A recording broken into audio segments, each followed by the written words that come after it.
will no longer hide the truth. Bob Lazar claims our government captured alien spaceships, UFOs, and keeps them in a secret warehouse. And that's not all.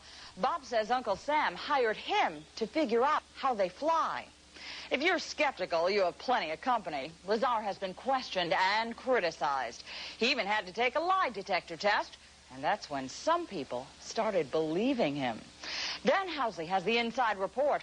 The man who wants to blow the lid off what could be the greatest story never told, and the people who seem to be trying to stop him.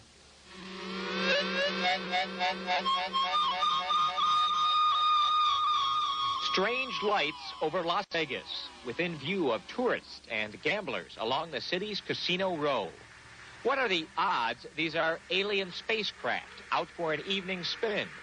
Or would you bet they're simply standard aircraft, or worse yet, some kind of hoax? Before you decide, take a look at another shot on this home video, where what does appear to be an aircraft strays into view along with the lights.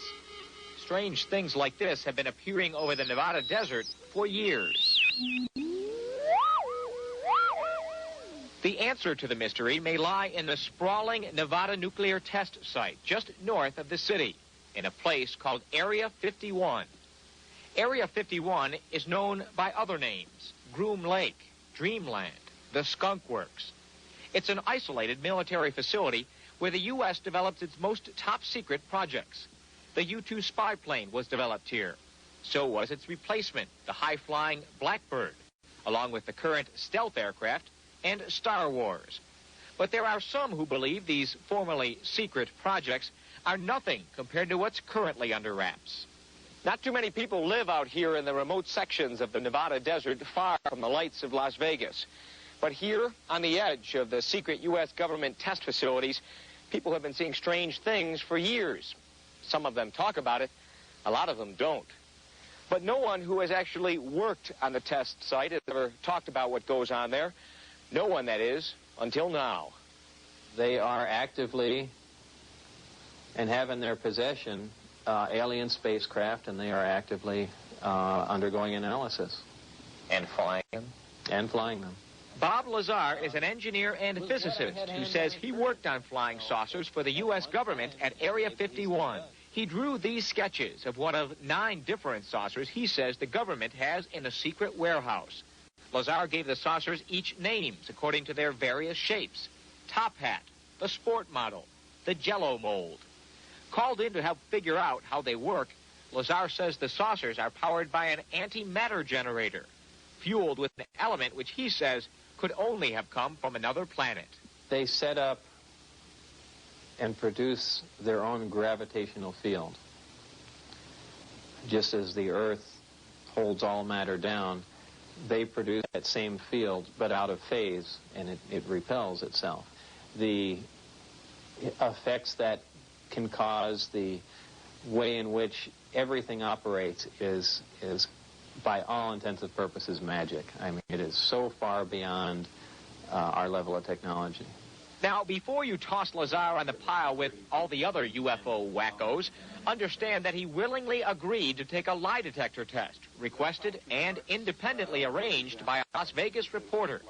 Terry Tavernetti is the ex-cop who administered the test.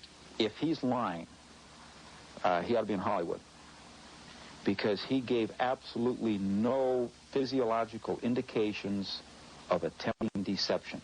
Lazar says he was referred to his government job by Dr. Edward Teller, the renowned scientist who helped develop the atomic bomb. But in a rare interview with Inside Report, Teller insisted he doesn't know Lazar, or at least doesn't remember him. I think it appears that someone's trying to wipe him out. George Knapp is the Las Vegas TV reporter who first aired Bob Lazar's amazing claims. He says he ran into unusual problems just trying to look into Lazar's background.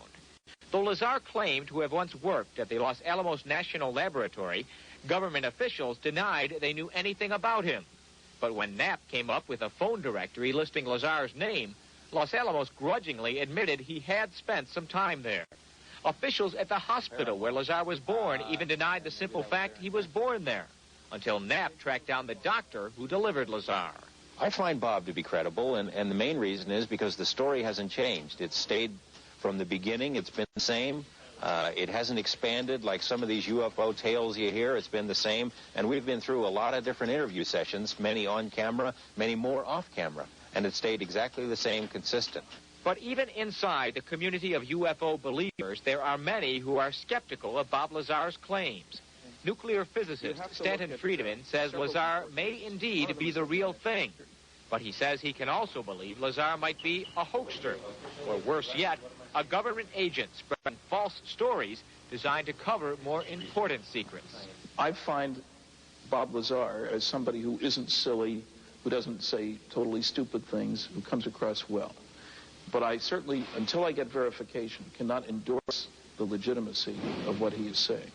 Bob Lazar says he quit his job working on the government saucers when his bosses began harassing him because he was letting others in on the big secret.